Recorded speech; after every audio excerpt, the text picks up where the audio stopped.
Hi, and welcome to another video by Jimthecarguy. Today we have a Honda and it has a code of P1129, which is the map sensor voltage is too high.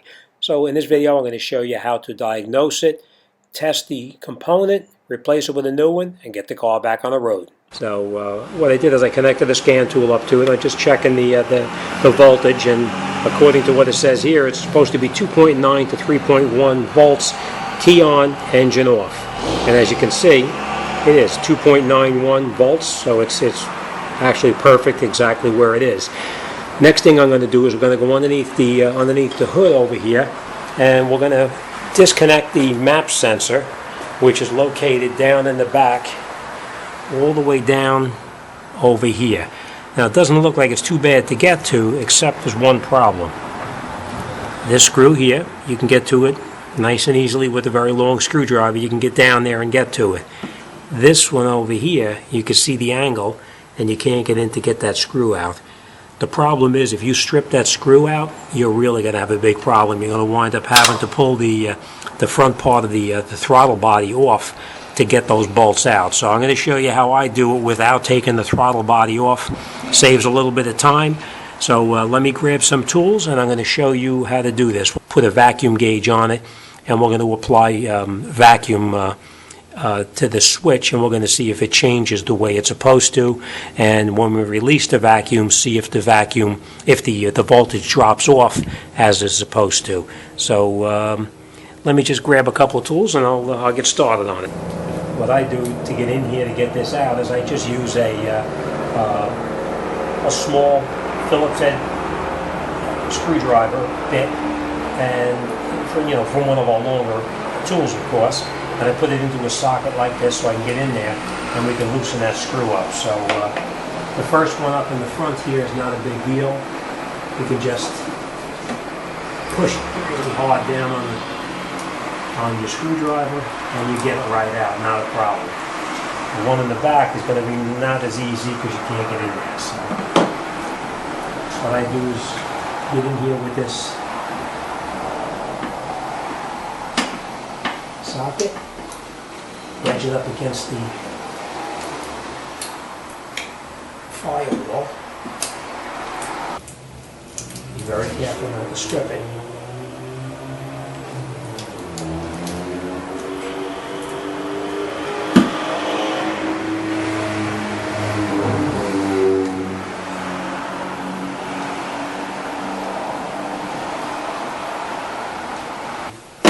Have it loosened up. You can get in there with a socket. You can try to remove it.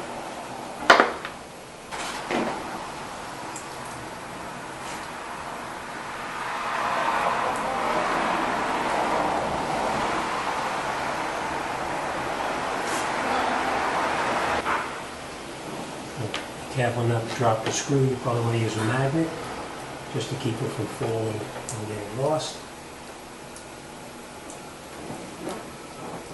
And then what we're going to do is we're going to take the sensor out. While it's still attached to the electrical harness, we're going to apply vacuum onto this part of the sensor, and we're going to see if it changes the way it's supposed to. So just going to put a vacuum hose onto the map sensor. We're going to leave the electrical connector connected up onto it. We're going to take our vacuum gauge and just get a little vacuum into it. You don't want to go over 20. And once you have it set, then we're going to come back over. Okay, and we're going to release it. And it does take a little while for it to actually change once I release it. Let's try that one more time. We're going to bring it up to 20 again. We're going to release it. And it does take a while before the reading changes. So we're going to take a gamble and we're going to try changing this, because it seems like it's actually very sluggish. That when I apply the vacuum, it comes up fairly quickly to what is supposed to be the voltage. But then when I release it from the vacuum gauge, takes a little while before it changes. So we're gonna try changing the map sensor. That should take care of the problem. We're gonna clear the codes out and we're gonna drive it, and then hopefully everything is well. So let me grab a new sensor. I'll order it up, and as soon as I get it, I'll show you how to put it back together. The way we're going to remove this sensor is you just push in on this tab here. When you push in on it, this pulls the tab here, lifts up, and you can pull the sensor right out. So the next thing we're going to do too is we're going to remove this O-ring right here, and you get in there with anything pointy and you can remove the O-ring. And we're obviously going to be installing a new O-ring like that. And I'm going to need two hands to do this, so let me show you how that goes. Okay, remember I told you that tab, you push that tab down and you just rock the sensor and it comes right out. Now, before I put the sensor back on there, we're just going to lay this in here where it belongs. I mean, before I plug the sensor back in, let me rephrase that. Right now we're going to put our screws back in. We're going to put the forward screw in first because it's the easiest one to get to. Screw it in by hand.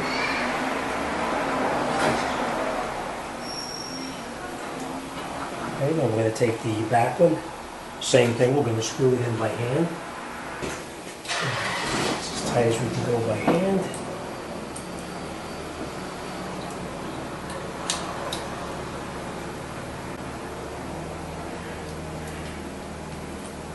Tight squeeze getting in there, so let me show you what I did to get it screwed down. I just took a bit, took a quarter-inch wrench and put it on top of it. You can screw it down just so it's snug, and then I'm going to get in there with the other tool that we used the last time just to make sure it's tight as it can be. Alright, now we're going to tighten this front one up with the screwdriver that we can get in there with.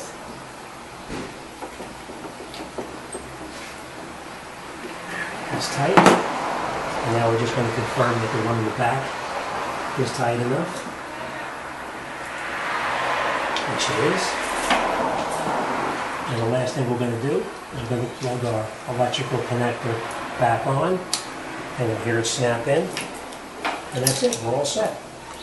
Alright, what we're going to do now is we're going to go inside and we're going to clear the codes out of the vehicle, and we're going to drive it just to confirm that the repair is done.